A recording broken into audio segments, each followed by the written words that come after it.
Theresa May a annoncé mercredi qu'elle quitterait ses fonctions de Premier ministre avant la prochaine phase des négociations du Brexit.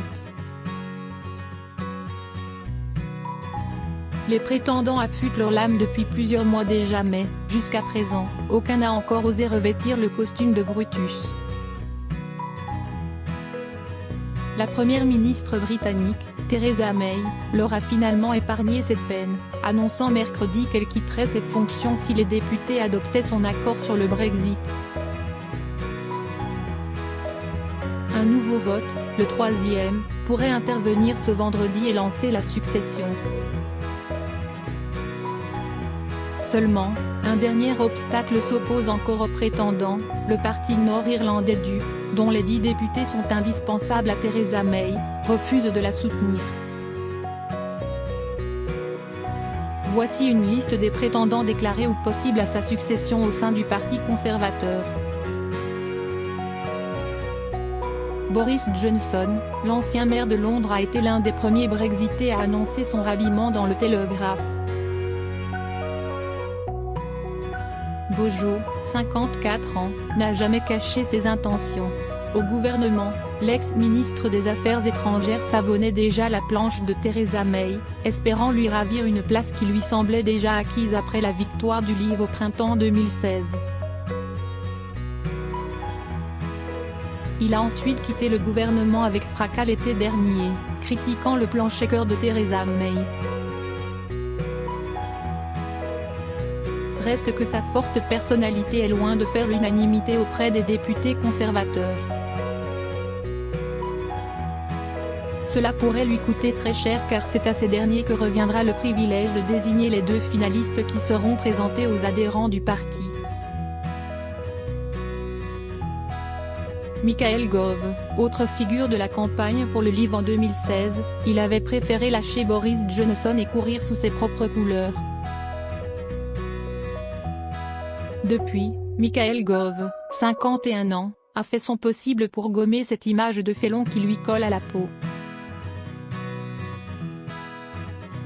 Le ministre de l'Environnement est d'ailleurs resté jusqu'au bout auprès de Theresa May alors que tout le monde le voyait quitter le gouvernement en novembre après la validation de l'accord de sortie par le gouvernement.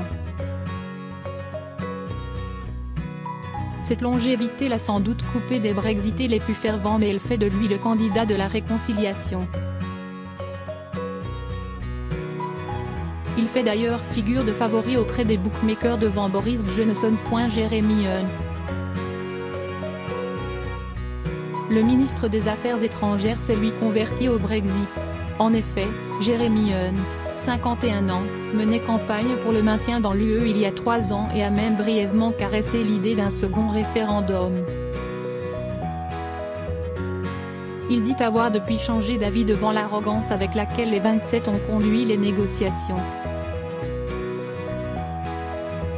Avant de succéder à Bojo au Foreign Office, il a battu un record de longévité au poste de ministre de la Santé, qu'il a occupé pendant près de 6 ans. Ce mandat mouvementé pourrait avoir laissé des traces dans l'opinion. Au plus fort d'une grève des internes, en février 2016, il avait écopé du titre de politique le plus détesté du pays dans un sondage.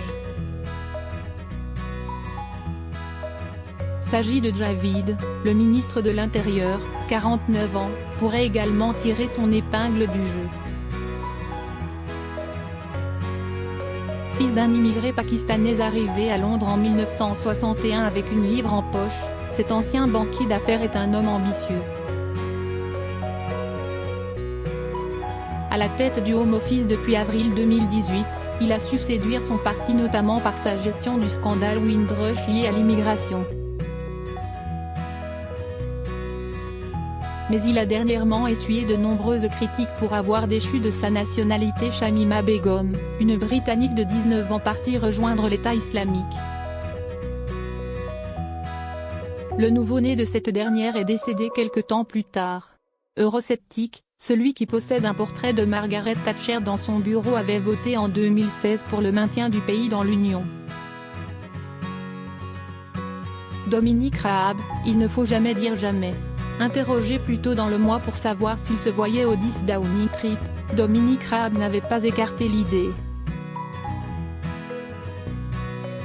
le député ultralibéral, partisan d'un Brexit dur, occupe un créneau proche de Boris Johnson. À 45 ans, l'éphémère ministre du Brexit, il a occupé le poste 4 mois, de juillet à novembre 2018, incarne la jeune garde du parti. Seul problème, il se refuse toujours à voter en faveur de l'accord de retrait de l'UE conclu avec Bruxelles, qu'il juge mauvais pour notre économie et notre démocratie.